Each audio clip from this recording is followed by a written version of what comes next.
Hey, what's up everybody? BDF 44 coming at you with another video. Listening to Return of the Mac across the street at the strip club. They're always bumping something nice over there. That's a classic. But yeah, I hope everybody's having a good start to the afternoon. I'm feeling good. I made the mistake of going to sleep a little too early last night.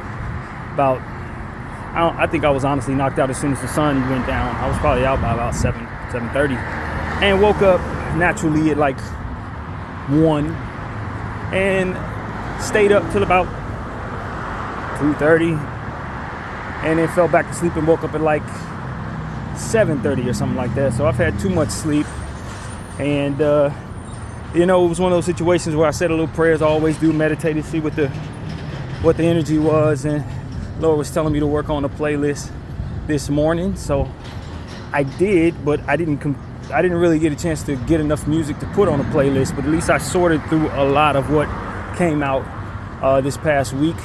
Tomorrow is Thursday, so a whole new fleet of music will come through, so I can just come together with both whatever comes out tomorrow and whatever came out last week and sort through it and have an even better playlist. So I think that was the idea, so that I wouldn't have 2 weeks worth of music to sort through.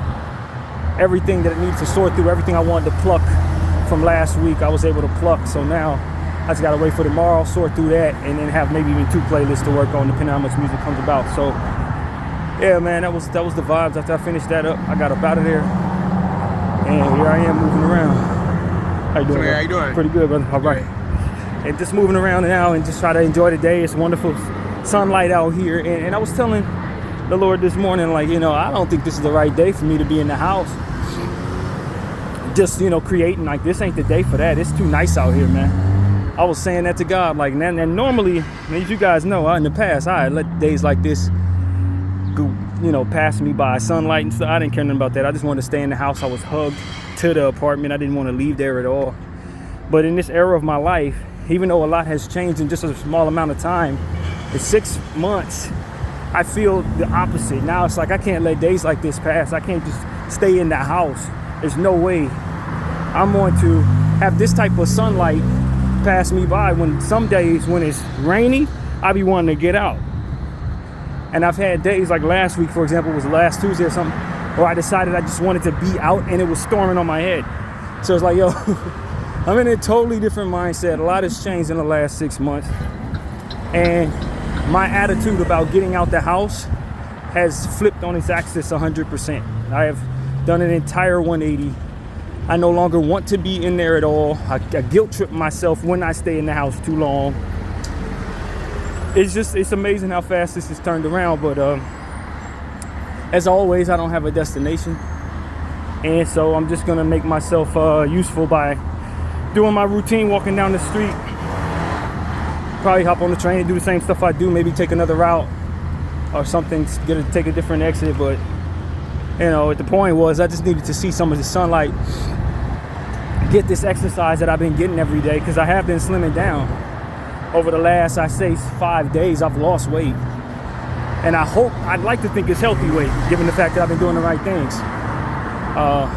Instead of taking the bus back down Lancashire, I've been walking to and back from the train station. So I can see my stomach starting to form again.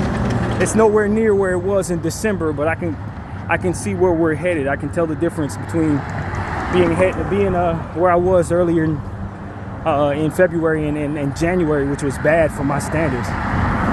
Even though I've been keeping up my suitcase squats and everything I've been doing, the eating habits threw me off, and the fact that I was taking that bus back threw me off big time. So I'm back to walking again, and the results are coming fast. So hopefully that can mean by April I look right, like the way that I want to look once again.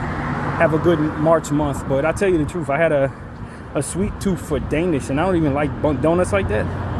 But this morning it hit me. I was like, man, I feel like having a Danish. Early, as soon as I woke up, I was like, that's what I want for breakfast, a Danish. I wasn't about to come out here and go to no donut shop and buy one, so I just let that sweet tooth come and go. But it's rare when I have a taste for something like that, especially since I don't do donuts like that. I'm not a donut guy. Haven't been a donut guy in a million years, but sometimes you just have a taste for things that you haven't had in a long time. And that's what it was, man. I wanted a lemon Danish or something, lemon like I don't know. It was something like that was attacking my brain. So it seems like I always get these sweet tooths when I start to get back in shape. It's almost like my body is telling me, no, we don't want to get in shape. We want to eat. We want to have old habits. And I'm just like, man, even if I wanted to engage in them old habits, my body can't digest that stuff properly anymore. I know that. But I tell you what has been working, the shrimp that I bought at Target, the baby shrimp, that's been going great. It's real light on the stomach, haven't had any digestive issues, so it looked like I can stick to that for a little bit till I get tired of it. It ain't really big. It don't have no seasoning to it, but then again, most seasoning creates problems for me. Most seasoning that I'm finding, anything involving any type of garlic, any type of spices and stuff like that, my body just hates all of it. It hates everything that tastes good, everything that I would otherwise love. It's like, nah, I got a curse on me that tells me I can't eat nothing. So it just is what it is, man. You just gotta endure. But the shrimp is going well, and I'm fortunate enough to where my mom didn't put salt on food when I was a child, so I don't have a desire to eat salt with anything. So bland is better than salty to me, believe it or not, depending on, unless it's like French fries or something. Other than that, I don't need no salt on anything. So, you know, that makes it easier on me how I was raised in that regard, to eat bland foods. But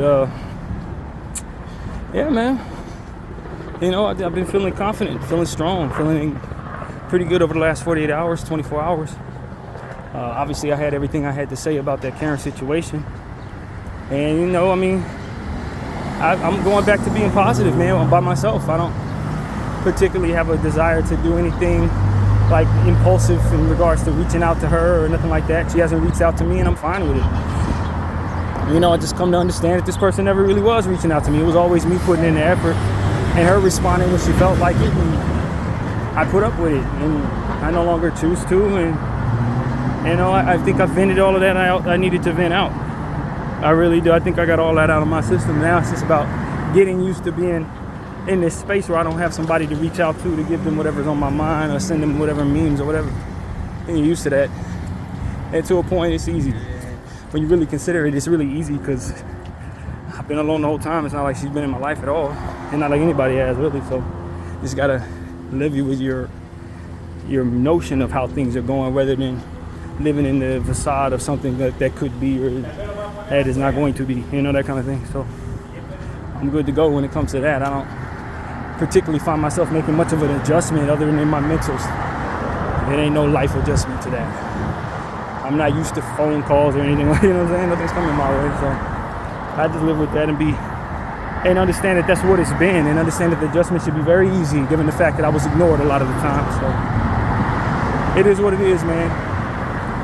I said a lot of prayers about that and leading up to this moment, asking the Lord to help me with situations like this and help me absorb the truth and all these different things. And so now that I have it, I just move forward, you know. That's it. I understand that she's still very much paying attention to my stories, though. Yesterday she was paying attention to every story I put up. And it's like, I don't understand that. And if you're ignoring somebody, you don't want them to have, you don't really want to have nothing to do with them while you're stalking their page. And the likelihood for why that is because she's probably looking for some type of sub. She's probably looking for some type of shade or something. And it's like, I tell you the truth, I don't have that for you. I don't fight my battles that way. Especially when I know I'm going up against energy that is feeds off of that. Your demons feed off of that. You know what I mean? Most demons do. That's what I'd say to her. Like, nothing would make them happier than for me to start throwing shade at you. You know what I mean? And she put up some song on her story. I checked her notes because it's right in front of me anytime I check my DMs. And her note had a song on there, Red Rum by what's the name, 21 Savage. And I'm like, you know, that's a different vibe than what I'm on. I posted One Day by Nevi. You know what I mean? And I'm telling you, the song is smooth. You know what I mean? I'm just in a different space. We're not on the same page in that regard. So, you know, I just move as I know the Lord wants me to move, man. People can engage in negativity and hope that I engage in negativity to feed their demons. And I tell you, I will not do it. I don't have any desire to fight my battles that way. If you want smoke, you have to find it somewhere else. You know, if you want somebody to be catty with or petty with, you have to find somebody else. I don't have the energy. I'm too mature as a person right now. I've been through too much. I know what I'm dealing with. And I know that a lot of times the people who engage in that type of energy don't really understand what the hell they're doing. They're just following whatever the devil tells them or whatever, however that goes. I'm not wired like that, fam. I'm rolling with the Holy Spirit for real. I don't just talk about it. I actually really believe. And so that's where I'm at, man. I think that when it really comes down to it, I just encourage all of you to do the same thing. If you got into it with somebody who's battling good and evil, don't fight them with evil, because that's exactly what their demons want you to fight them with. You defend yourself if somebody try attacking you, you give them what they need. But as far as like the mental battles and then the cattiness and all the pettiness, you ignore that stuff. It does more damage to them. I was listening to somebody this morning. Funny enough, it was posted by one of the celebrities that I follow. Essentially, it was a lady getting on there saying that exact thing. She was like, you know, she quoted something from the Bible, and it said something along the lines of, you know, you don't deprave your enemy of food. You feed them if they're hungry. You don't deprave your enemy of water if they're thirsty. You provide them what it is that'll quench their thirst, because at the end of the day, when you do so, you heap coals upon their head. And that's exactly what we were talking about yesterday. It's the very thing that we were saying. You can't fight demonic energy with demonic energy. All you're going to do is make it bigger. You now turn into it. And that's the whole point of it. It ain't to engage in whatever you got going on. It's a bigger picture going on when it comes to that thing. And it's to spread more of itself across the earth. So if it can turn you into that, then it's won. And whatever vessel it used to do so was successful. And so it's like, for me, I'm not that. I know how to fight. It's like I was telling you yesterday. If you know how to fight, then you fight properly. And so in that case, that's how you do it. You don't engage in that type of energy with people who are looking for that. You give them stuff that they can't do nothing with. I love you. I'm happy for you. I wish you well. God bless. You know what I mean? Like, literally. I support you when you have success. I'll see you soon. Like, in that vein. Other than that, I ain't giving you no subs. I'm not hitting you with nothing that'll make you feel good about doing to me what you've done. No, you got to sit on that and know that I didn't deserve that the whole way through. And when you go to your grave, if I've done things correctly, you're going to be thinking about that too. In your deathbed, you're going to be, damn, I didn't treat that person right. Yeah, no, you didn't. And I didn't give you no reason to think otherwise. You know what I'm saying? That's how you got to do people. That's how you defeat the devil. You provide him nothing but a mirror to see himself. You don't give him none of his own energy. Because if you know what his goal is, you know what game he's playing, then you understand how to play your role against that. And so that's really what it's about for me. I understand she's fighting demons. She's battling or doing dances with them. I don't know if it's a battle or not, but I've understood that the whole time. So for me, it's like, I ain't going to give you what you're looking for. I ain't going to do it. And maybe everybody you've ever known is giving you that. I'm not like them. I'm not like them if that's what it is. And so you can stalk my page looking for as much as you find. You can find. All you're going to see is me enjoying my life to the best of my ability. And, you know, letting the Lord bring whatever to me that he does want to bring to me. You know what I mean? And so that's it. That's exactly what I want to say to that person if she's watching. You can keep watching. You know what I'm saying? Seriously. But in the meantime, you know, I'm walking down the street getting my exercise. And I tell you, man, at 39 years of age, I feel great for my age. And the maturity that I've taken on in the last 6 months and the changes that I've made in my mental health going in the right direction in terms of getting out the house and being used to being around people. You know, it's helped me respect myself a bit more than I ever would have in the past when I was engaging in energy that would have otherwise allowed myself to be mistreated by this person. And I mean, I'm a whole different person just in the last 6 months. Hell, in the last 3 months, to be honest with you. Just being in this situation for an extended period of time has helped me understand certain things. Being able to go back home. That's an underrated thing. Going back to all the places I used to live, walking back and forth in Hollywood Boulevard and streets I've been able to enjoy my entire childhood, places I hadn't been to in this last 12 to 15 years. And now I'm being able to frequent those places every day. It takes me to a place before this person came into my life. It reminds me of the life that I lived before things got really, really tough for me.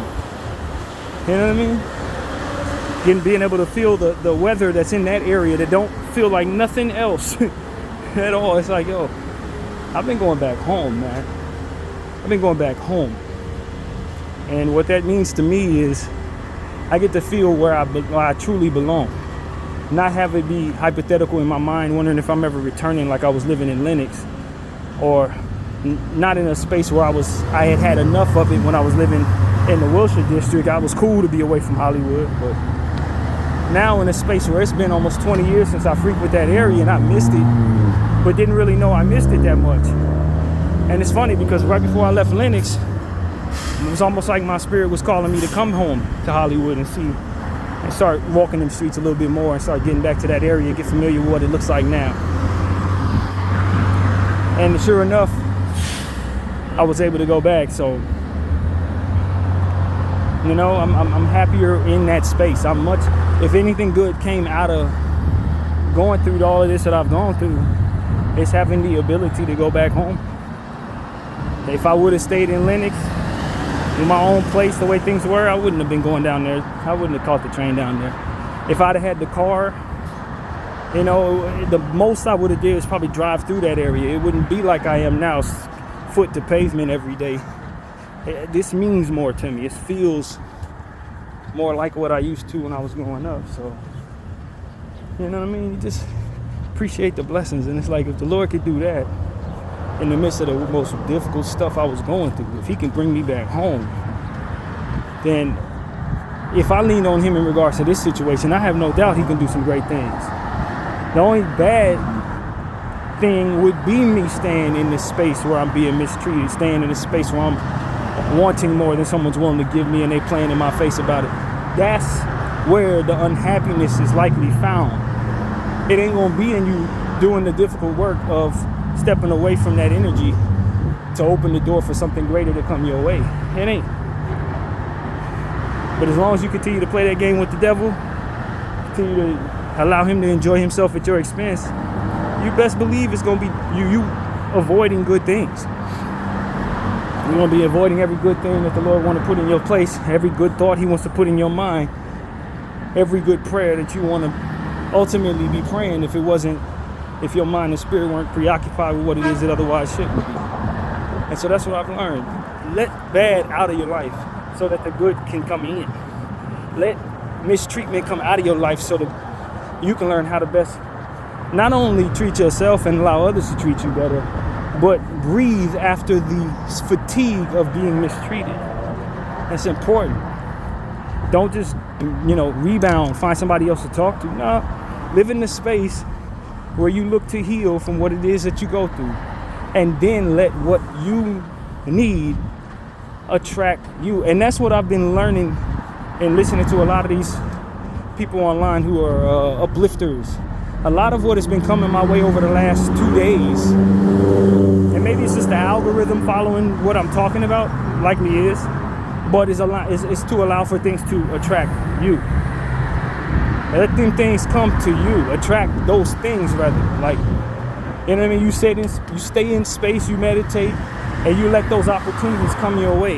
You shine in the space you're in, and don't chase any friendships, any bags. And I know that's like, whoa, no bag. Yeah, no, chase nothing. You do what you should do in the space that you're in. Churn away at what your goals are, and let great things come your way from within what it is that you are. You know what I mean? That's kind of what's been coming my way. I ain't really seen a whole lot of that. I don't know that I've been able to attract things I actually want in my life. I don't know that I've ever been in a space where I've seen that work for me. In fact, I'm pretty damn certain that's never been how this works here. I don't often find myself attracting the things that I want. Not necessarily. But somehow, apparently, that's how it works. Instead of us chasing things and doing whatever that would otherwise bring us toward those things, You let them things come to you. So it's like, that's what I'm ready to engage in, and hopefully it work out for me. But I know that what put me in this position was staying in the house on sunny days, letting people, kind of dictate what happens with me in certain situations, or otherwise staying away from good people just the same, because of my own mental way of looking at things. And it's like, none of that is what I'm engaging in now. So I have to be able to see different results based on me doing things differently. Gotta imagine that things are gonna get better because I'm not doing things the wrong way. So even though I've never done things the right way, nor seen how it looks when I do in that way, I'm now doing it, and I'm being patient within it. I don't think anything come overnight. I don't think you can just, snap your fingers and will things toward you necessarily, but you keep doing what you're supposed to do. You look up and you have those things, and that's what it is. That's where I'm at. I'm looking to engage in a whole lot of trust in God, trust in my own instincts, trust in the lessons learned from the mistakes, and that's why I'm out here right now. I could have very easily rolled over and laid in bed, but I know what comes with that. Lack of exercise, a little more fat on the gut, a little more fat on the mind to want to lay down like that. Less comfort in the presence of others due to my mental health and how I am. More thinking about stuff I ain't got no business thinking about, retreating back to old thoughts that I ain't really interested in thinking about. Not doing this here, which is grinding on this YouTube channel, providing more content. It's a lot of stuff that comes with laying down. You know what I mean? And like I said, I was obedient to God. He said, stay in for a minute and sort through the music. I know I'm going to make a fantastic playlist, probably one of my better ones, because I was obedient in regards to what he wanted me to do creatively. Spending my time talking to God instead of thinking about whatever or engaging in whatever nonsense would otherwise pull me away from him. And then at the right time, he got me out the house. At the right time, now I'm walking down the street having this conversation with you with these things to say. So that's what it's taught me. That's what life has taught me, man. Not everything has to happen right away. Not everything has to, manifest in time for you to feel good about it. But if you just do what you got to do, you're going to look up and the calendar will be favorable to you. Do things the right way long enough, and you're going to start seeing the results of what it is that looks like. And I've seen that in fitness, and that's why I know what I need to do to get back in shape. Because I've already seen what it looks like when I do things the right way and get those results. And so that's what I'm here to share, man. Hopefully this helps somebody, man. You could be going through what you're going through, but you got to keep churning. You could be in a space where you feel like somebody didn't necessarily appreciate you, but you got to learn to appreciate yourself just the same. Pull yourself away from those nonsensical circumstances. Pull yourself away from those people who engage in whatever toxicity they do. If they ain't learned to love themselves and they can't pick up on the example that you try to give them, don't stay there longer than your instincts tell you should. I tried. At that point, I suffered unnecessarily. And that's really what it came down to. You can give it a shot, but if it don't work out, if it does not work out, whatever you're trying to do, if it does not work out, you have every right to get the heck out of there. Let people feel however they're gonna feel about it. If they treated you right, they wouldn't have to feel that. If they actually cared, they would have did what it took to keep you around, but they didn't. And that's your cue to take control of that circumstance. Because while you sitting there waiting for them to get right, while you sitting there waiting for them to value you better, you missing out on what the Lord really wants you to do. You're missing out on the things that should be going through your mind instead of them. And so I'm engaging in that wisdom right now. You know what I mean? And healing don't happen overnight. You still see me, I'm having this conversation, obviously, so it's obviously there, but it ain't gonna be me sitting in the house being quiet about it. It ain't gonna be me calling her up or hitting her up or none of that. None of that is what's best for me. And to a point, none of that's it's respected by her anyway. So you just got to get to a point where you're like, I know what works for me. And that's allowing the process of healing to take place so that you can keep faith and not let it be in the balance of whether or not things work out that are not meant to work out. So that's what it is, man. That's what I've learned. I'm much stronger now than I was before all these things happened. I wouldn't necessarily want to relive any of this. I really don't. If you told me, do I have a desire to change anything, I would say no, so long as I don't have to keep reliving it. That's the most important thing. As long as I ain't got to go through it again, I'm happy it's behind me, and I'm happy I got from it what I got. But it was a hard road, and I think that's an honest thought.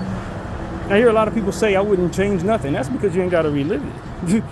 That's because you ain't got to go back there and do all that over again without knowing how it's going to pan out. You know what I mean? And that's the key part to it all. You have to rely upon faith of the unknown. Now, I trusted God, so I believed it would work out, but it ain't nearly as much confidence in the circumstances if I had the ability to know what was coming. You know what I mean? If I had to go back and relive it, but I already remember how it played out, and it wouldn't be much of nothing. I just walk around every single hard time of my situation with the strength that comes from having lived through it already. But that's not how you get to live your life. And so, do I want to relive some of my darkest times? Not if I don't know what's coming, just like I didn't when they were coming. You feel me? No. But I'm happy that I've gained what I gained from those circumstances.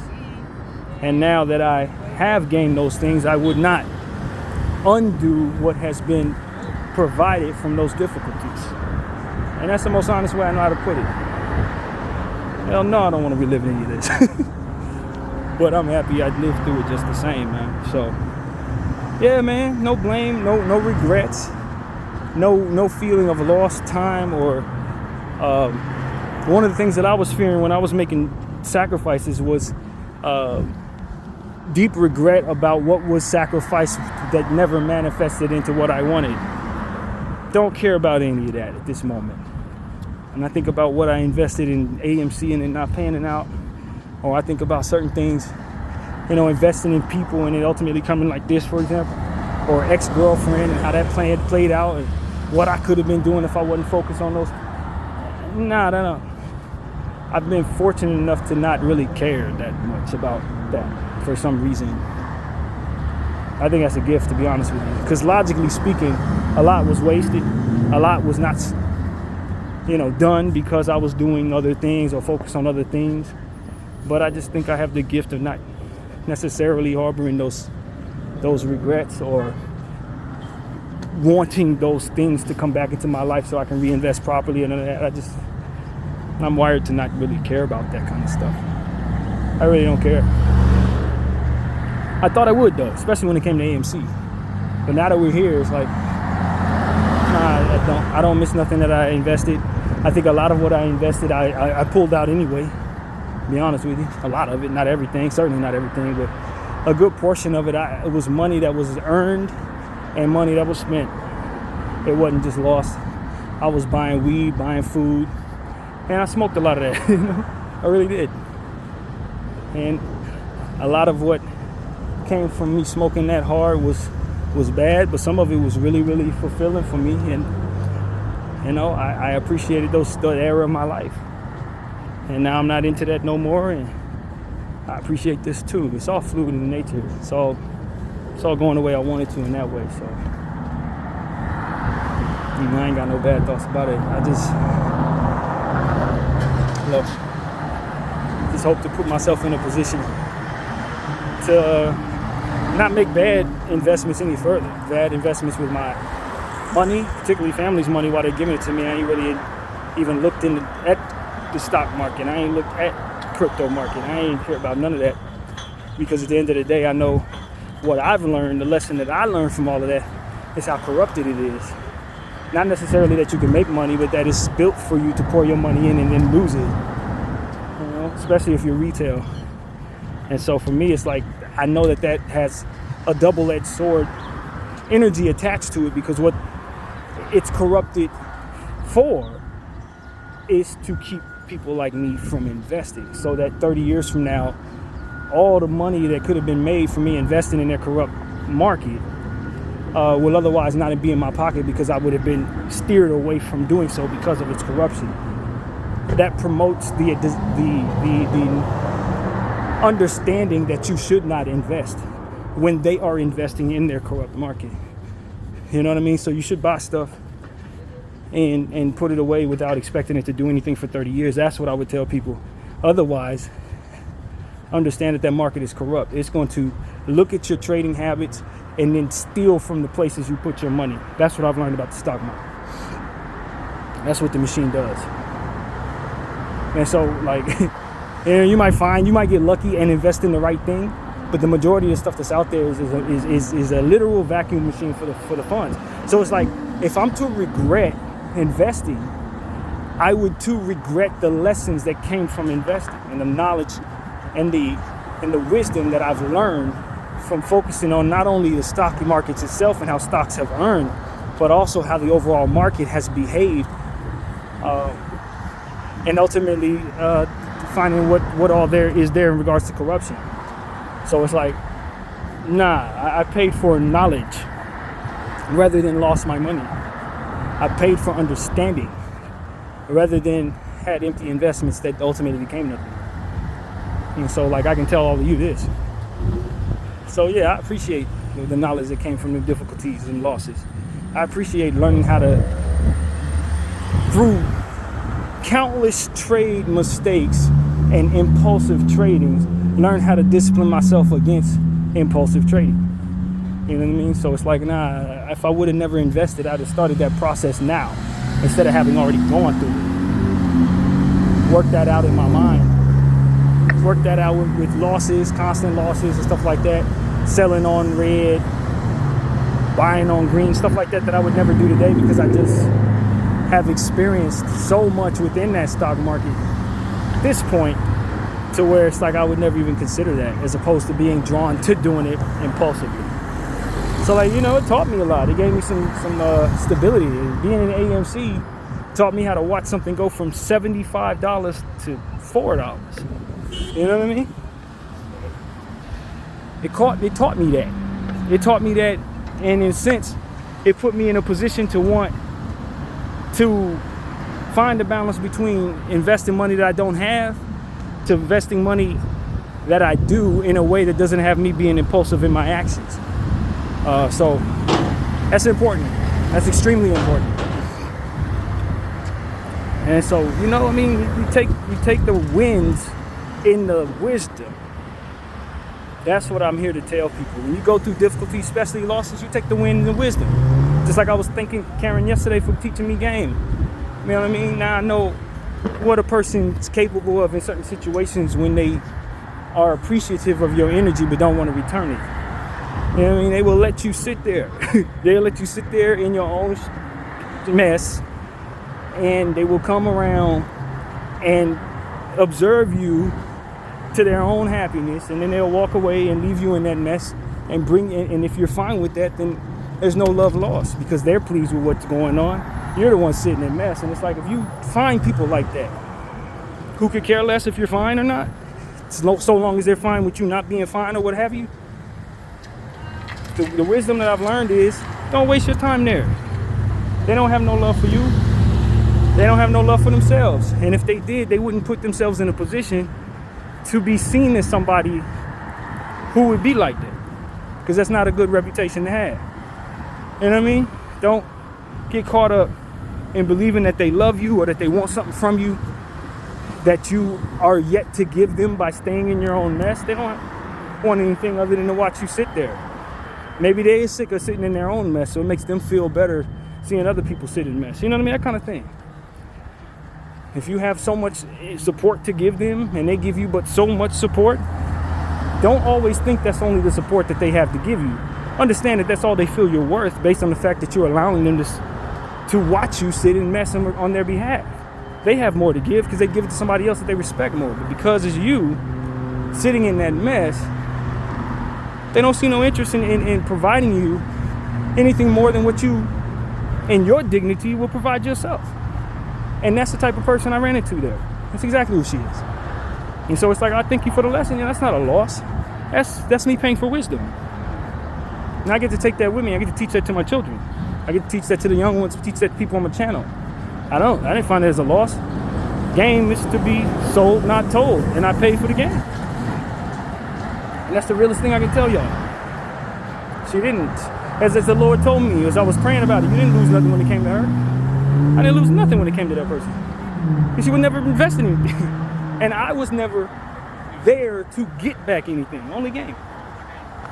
Only wisdom. That was the only thing I was there to receive. And anything extra was just icing on the cake. It was wisdom that I was there to pay for and absorb and pass forward. And if she didn't do everything the way she did it, and I didn't receive it in the exact way that I did, it wouldn't be seen that way. And I needed it that way. So that's what it is, man. And as a result, now I get to walk around with a certain new level of confidence, having experienced that, knowing it ain't no way in hell I'm letting anybody else do me that way. You know what I mean? It doesn't mean that everybody I see is going to do that. It doesn't mean that everybody that may resemble her or from her walk of life is like that. It don't mean that. You know what I mean? That's also wisdom too. It's like, just because you think somebody did you wrong don't mean everybody that looks like her, who profiles like her, is going to do you that way. No. That's lazy thinking. I'm not lazy. She had those traits. And anybody who has those traits have those traits to themselves. She didn't define others that look like her or behave like her or from where she's from or pray how she pray. You know what I mean? Or walk how she walk or however it is. That's not who she defined. She defined her very own self. And was a vessel from which that wisdom was supposed to come my way. Praise God for having us cross paths so I can receive it. I mean, that's really it. You don't throw rocks at those demons. You thank the Lord for bringing them there so that they could teach you how to fight. You know what I'm saying? So that's what I'm saying, all of y'all, man. Don't worry about people mistreating you. Just understand you're paying for the wisdom, and the wisdom needs to be paid for. A game is to be sold, not told. And it's not cash currency, friend. It's time spent. It's L's taken. That's the currency. And if you're not selfish with the game that you receive, you can give it to somebody else without having to have them pay for it. Because even though to be is the word, God is greater than that to be in and of itself. And I have no intentions of doing that to no one else, making them pay for that game. You understand what I'm saying? Not at all. And so that's what I'm here to say, man.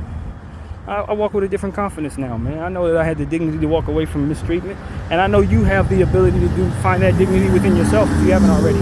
Bad marriage, bad situation, get out of there. Not only that, but you got to look at what the Lord blessed me with specifically.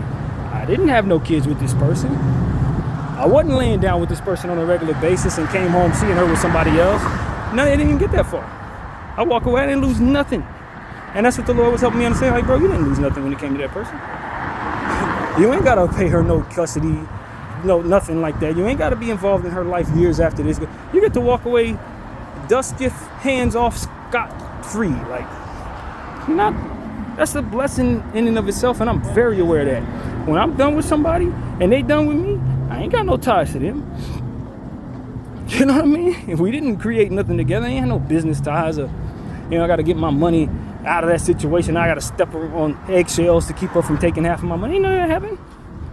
You know what I'm saying? So who am I to complain about this? I got played. Good. And I walk away without losing shit. Get the point. So for me, that's a blessing. And I pray that a lot of y'all can find yourself behaving in such a way with people to where you walk away scot-free too. A lot of times we so quick to build with somebody. Let me hurry up and lay down with her. Then y'all had that kid, you can't walk away from it without being a deadbeat. All you needed to do was get away from somebody that ain't no good for you. But now that she got that kid, now it's a whole new level of morality on the line. Like, bro, that was never necessary. But see, we need to do this. We need to have that. We have needs. And those needs are attached to things that we don't want in a lot of cases. Oh, I got to have this. Okay, you got to have it, but guess what come with it? Now you stuck. I got to have this. Okay, you got it now. Now you stuck. No. A lot of those things that we think we need, those are culture in our lives and in our world meant to keep people stuck. Literally. You don't think you need that for no other reason than that there's a demon in this world that wanted you to need certain things so that you'd be stuck to the things that come with it. It's the truth. And we're not taught that because obviously we're in a worldly world. But the truth of the matter is, if you didn't need to have sex with that person, if you didn't need to build a business with that person, if you didn't need to get money or have money be the reason why that person's in your life, then you wouldn't be stuck to that legally when these processes go left. You wouldn't be stuck to her. Why? Because you didn't need to do those things that put you in a position to be stuck to her legally. You can just walk away from her and you find out she ain't no good for you. But we don't want to discipline ourselves that way. We don't want to teach these things to one another. Why? Because we're in a world where everybody follows. And as a result, we continue to follow the blueprint of welcoming things into our lives that we don't want. For no other reason than that for which wants us to do that has a lot of control and hates our guts. And when you look at it that way, you understand that you don't follow the leader in that regard because the world is stuck. And you know how I know it's a trance of some sort? Because we keep watching people go through these same mistakes over and over again, but then we copy and paste the same thing that they did to put themselves in those mistakes. I mean, you watch it all over the world. How many people you seen have custody issues? How many people you seen have marital issues where they got to split half their money down? And y'all still keep following what everybody else is doing. You keep doing what they do. First thing we do when we get in a situation is want to do what they did to get themselves in those problems. But you forget those problems take place? You forget the example? No. It's we ain't thinking for ourselves. We're just doing what everybody else is doing, not realizing that what they're doing is having them running into walls. Walls that you do not want to run into. Going off of cliffs that you definitely don't want to fall down the bottom of. It just gets to a point where it's like wisdom over culture, fam. Wisdom. Want what's best for you. Want what comes good things. Remember that certain things come with things that you do and don't welcome those things into your life. You don't want that crap. It's no good for you. It's like, how many people we gotta see do this? How much data do we need? People go to school for 12 years to learn how to read data and match things and read. But they can't do it with one another as it pertains to, hey, he just did some crap that ain't no good and they just did the same thing and it didn't work out, but I'm gonna do it too? Nah, man. You gotta apply that wisdom to that situation as well. Socially, relationship-wise, etc. Apply that same wisdom. If something bad come with what they do, you don't want it. Period. Make the most sense possible if possible. And believe me, if you're just following the crowd, you're just following what they do, you're gonna get what come with that. You're gonna hate it as much as they do. There's gonna be not even a lesson learned. This is gonna be you being one more person who went through it. Because we already learned the lesson that's 780,000 times that happened before you. This ain't no lesson learned. This is just you following us off the same cliff the next person did. Only people learning that lesson are the people paying attention to all that and deciding to go against the grain that y'all follow. And that's what I tell people about doing things that get them thrown in prison.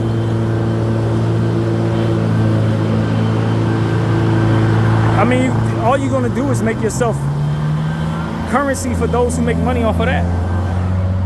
You're a walking currency, man. They can't wait for you to do something stupid so they can throw you in there and make money off of it. I mean, it's so very smart of them to continue to make culture of your ills. It's cool for you to do all the stupid stuff that makes us rich. It's cool.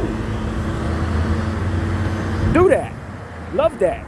Love your own pain, but do not see the pain behind the actions. Just see the actions and how cool everyone thinks it is. That's America for you. That's the Western world for you. And honestly, that's why we continue to suffer the ills we do and continue to be in this world of dystopia we're in. Because deep down, we may know better, but we don't know better than to do what others do.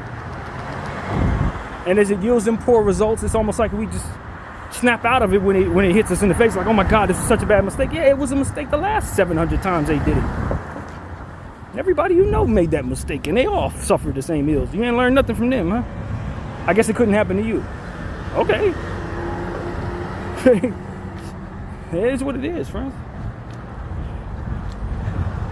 So when I listen to certain music now, I see that. When I see certain flashy behavior, I see that. I don't see what they do.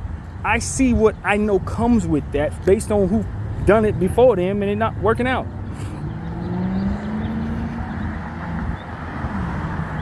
Normalize considering first what comes of what.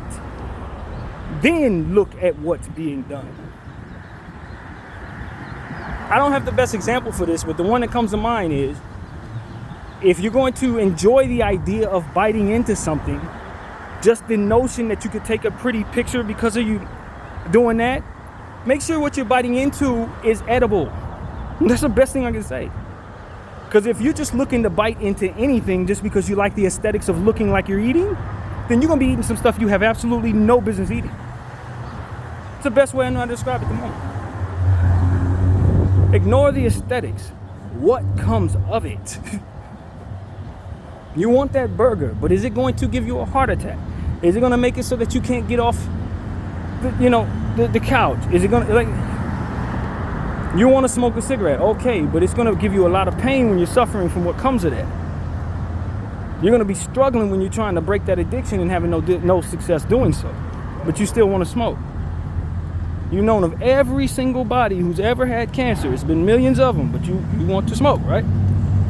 Like, normalize thinking about the cancer first rather than the idea of the cigarette in your hand. That's all I'm saying. BDF 44. I thank y'all for watching. I'm out.